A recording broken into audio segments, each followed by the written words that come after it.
So what do people usually say when you're about to give a public talk? It's to imagine that your audience is naked, right? Well, I'm doing a different trick tonight, and I'm going to imagine all of us without farmers. And, well, it's not so much different. And our farmers do so much more for us than simply feed and clothe and provide us excellent things to drink. Our farmers are an important part of all of our communities, particularly our rural communities. And more than that, they're a strong driver of resilient economics. So think about it this way. When a brewer buys hops from me, grown here in Minnesota, 90% of that dollar stays in our state, compared to just 10% when they buy from somewhere else. What that means is a lot. That 90% means local jobs.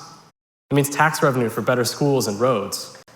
It means support for the co-ops, the mechanics, all the support staff that are needed for a farm to thrive.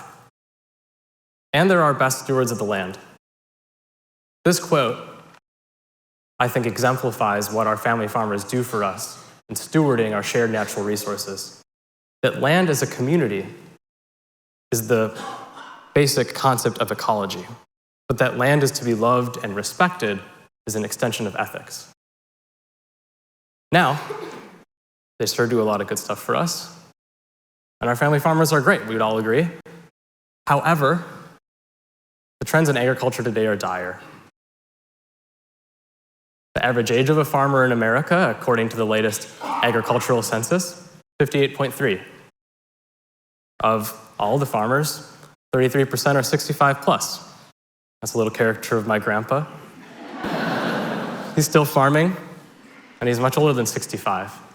But to put that in perspective, another important public service job, teaching, average age of teachers is 42. So our farmers are pretty old in this country. And unfortunately, when they retire, if they retire, we're not really replacing them. Of all the farmers that we added in this country between 2008 and 2012, across the entire United States, see if you can catch this difference, we added 2,000 under, there it is, you see it? We added 2,000 under the age of 30.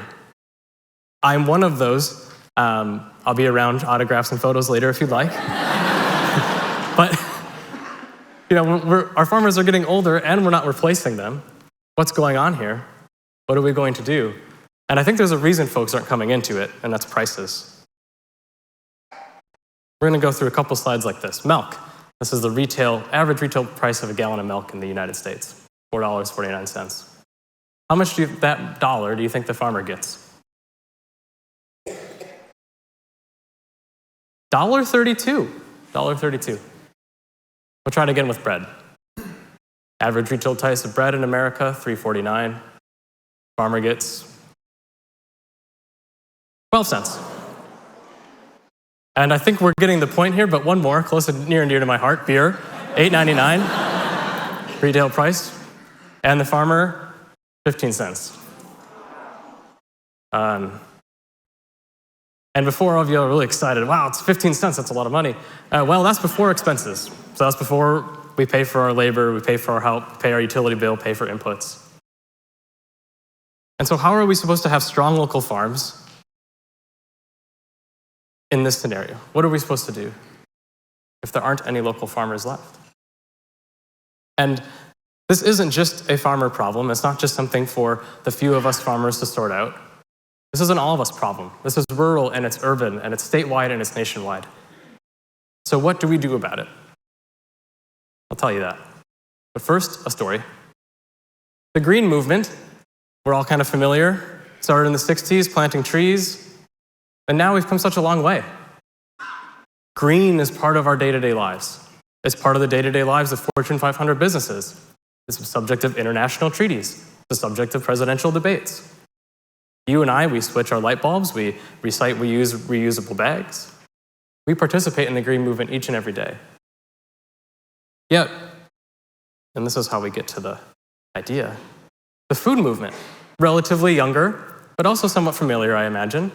You go to the grocery store, you see a sign that says buy local. You go to the farmer's market, you go to the co-op. You read books by prominent authors. The food movement to date could be summarized as voting with your fork. Right? The idea is you pull a dollar out of your wallet. How you spend that dollar affects the food system. It supports farmers close to home. And that's all well and good, but where are we going? How do we get to our renewable energy moment like the green movement did? And this, I think, is what we need to do. Just voting with our fork is not solving the issues that our farmers are facing. And so we need to do more than that. I believe we must move on from just voting with our fork to voting with our vote. We need to take our dollars and continue to spend them locally. We also need to show up at the ballot box for our farmers.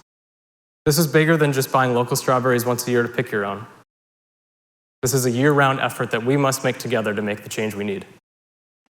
Changes like fair pricing for farmers. That's quotas, supply management, guaranteed prices. Changes like fair and open trade. That means ending trade wars. And yeah, of course it means voting. Now, we all knew that one already, though. For example, it's working. Hey, who's that?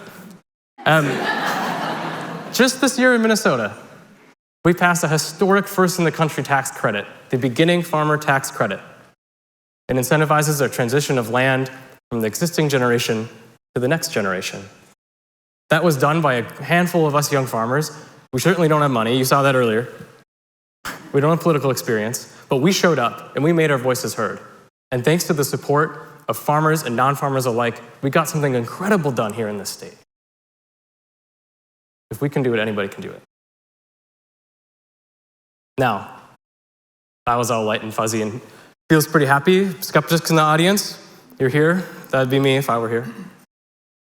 Skeptics are thinking, wow, what do we need to change about our food system? Farmers are great. We have unlimited food, and it's real cheap, too. Isn't that great? Well, unfortunately, in the 80s and the 90s in this country, we went down a path of policy that could be described as get big or get out. And what get big or get out means is you maximize production while minimizing costs. On its face value, that sounds pretty simple. However, that shift turned our farmers from a venerated class and a valued class in our society into a cost to be minimized. That shift made it so that my great-grandfather, who supported the family with 6 cows, that same dairy trying to support their family has to be 600 cows today. 6,000 cow dairies are not unheard of. What happens when there's just one dairy farm in an entire county where there used to be hundreds?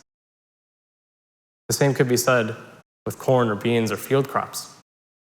What happens when it takes 10,000 acres for one person to support themselves, when it used to only take 40? We know what happens. We read about it in the news. Proudly determined rural decline, but schools close, schools consolidate, post offices close, grocery stores close. People leave, the community suffers and goes away. I believe all of us in this audience with ties to rural Minnesota know this story well. This is not a problem that we can solve with farmers markets and good intentions. We have to do more for our farmers. Policy got us into this mess, and policy can get us out. American farmers are only getting older, fewer, and poorer, yet they're crucial to our state. They're the vibrancy in our rural communities. They're the drivers of economic growth and stability, and they're our best protectors of our shared resources of land, water, and air. So we have to do better for them. So join me, would you? Let's fight for our farmers. You can see it. We're already doing it in Minnesota, having great success. And together we can do even more, and we must. So, we were voting with our fork before, and we want to keep doing that. But if I could have one idea for you to go home with today, it's vote with your vote.